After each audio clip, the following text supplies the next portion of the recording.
The air in the morgue was thick with the scent of sterile chemicals and something much colder, the smell of a secret that was never meant to be told. On the stainless steel table lay the body of Sarah Miller, a woman whose death had been ruled a tragic late-night accident by the first officers on the scene. The police report was simple: a slip, a fall, a fatal blow to the temple.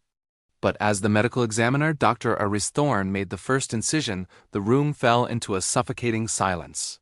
The bruises didn't match the fall. The lungs told a story of a struggle that the police had missed.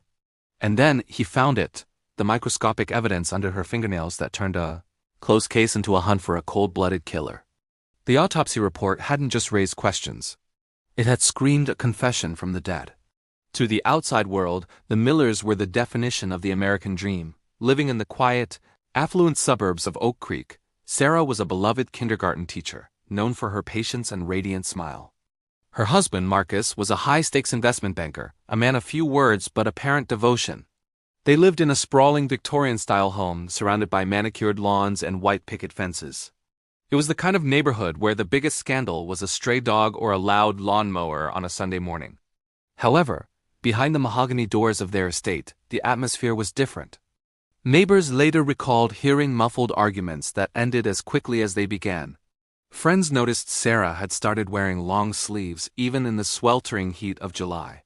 But in Oak Creek, you don't ask questions. You mind your business. On the night of October 14th, that silence became deafening. The clock struck 2:14 a.m. when the 911 dispatch received a frantic call. Marcus Miller's voice was a jagged edge of panic and exhaustion. "She fell. She's not breathing. There's blood everywhere," he gasped. When the first responders arrived, they found Marcus kneeling over Sarah at the bottom of the grand oak staircase. She was dressed in her silk nightgown, her eyes staring blankly at the chandelier above. A wine glass lay shattered nearby, a dark red stain soaking into the cream-colored carpet. Marcus explained that Sarah had been drinking, lost her footing on the polished wood, and tumbled down. It looked like a textbook domestic accident. The lead detective, a veteran named Miller, took one look at the scene, saw the grieving husband, and the empty wine bottle, and marked it as an accidental death. But Sarah's sister, Alina, refused to believe it. She knew Sarah was terrified of heights and never drank wine after midnight because of her chronic migraines. Her insistence forced the district attorney to order a full forensic autopsy, a decision that would unravel a web of lies spanning over a decade. When Dr. Thorne began the internal examination, the first anomaly was the hyoid bone.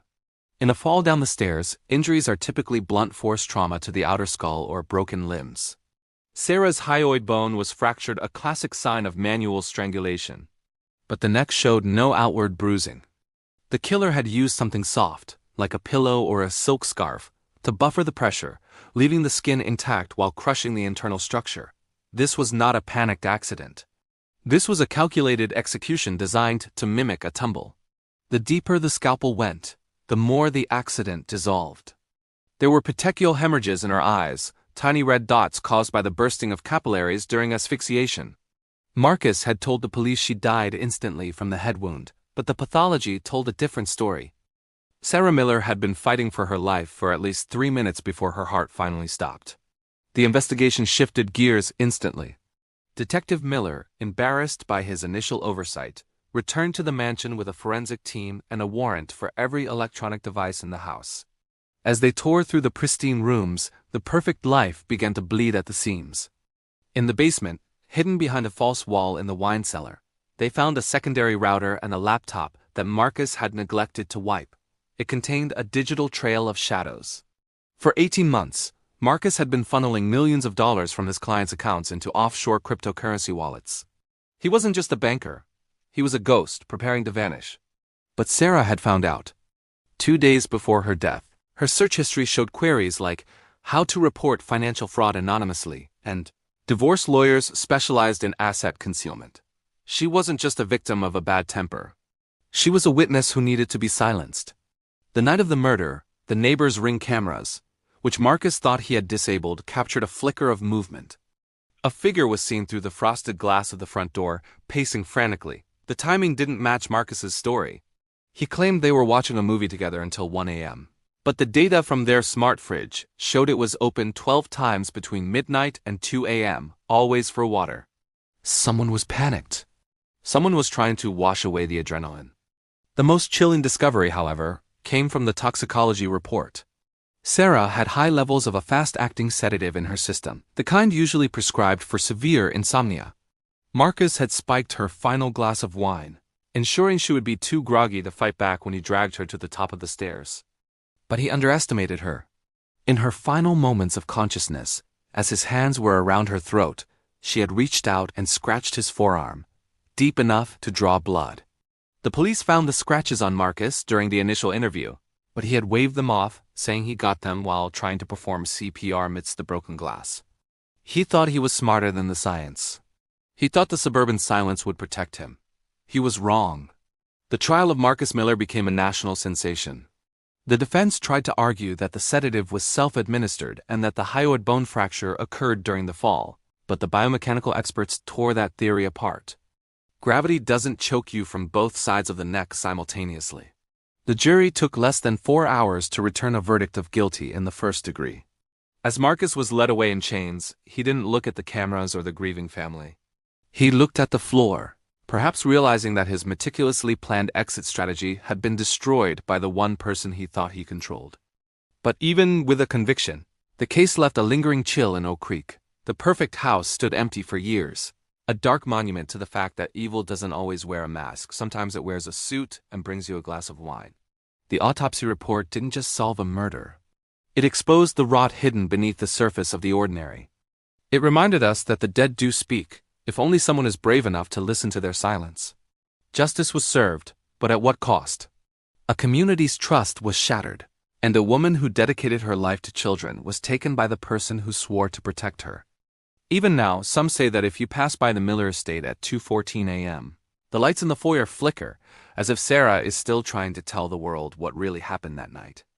The truth is never buried as deep as we think. It waits in the marrow, in the fibers, and in the cold rooms where the scalpel meets the skin. Marcus Miller is currently serving a life sentence without the possibility of parole in a maximum security facility, a far cry from the velvet-lined walls of his former life. The money he stole was never fully recovered, leading many to believe there is another player in this game, someone still out there, holding the keys to the offshore accounts. Was Marcus acting alone, or was he a pawn in a much larger financial conspiracy that Sarah stumbled upon? The questions remain, even if the killer is behind bars. Some mysteries don't end with a verdict. They simply wait for the next chapter to be written in blood. Who else knew about the hidden accounts? Why did the initial police report skip the basic physical check of the victim? Was there pressure from above to keep the perfect suburb's reputation intact? We may never know the full extent of the corruption that allowed this crime to almost go unpunished. But we do know one thing. The silent witness on the table was the loudest voice in the room. Thank you for joining us in the Midnight Crime Vault. This case serves as a haunting reminder that the people we think we know best often hide the darkest secrets. If you found this story gripping, don't forget to hit the like button and subscribe for more deep dives into the world's most chilling true crime cases. Your support helps us bring these stories of justice and mystery to light. Now, I want to hear from you. Do you believe Marcus Miller acted alone, or do you think someone else was pulling the strings from the shadows of the financial world? Leave your theories in the comments below. Stay safe, stay observant, and remember the truth is always lurking just beneath the surface. Subscribe to Midnight Crime Vault for your nightly dose of darkness. Good night.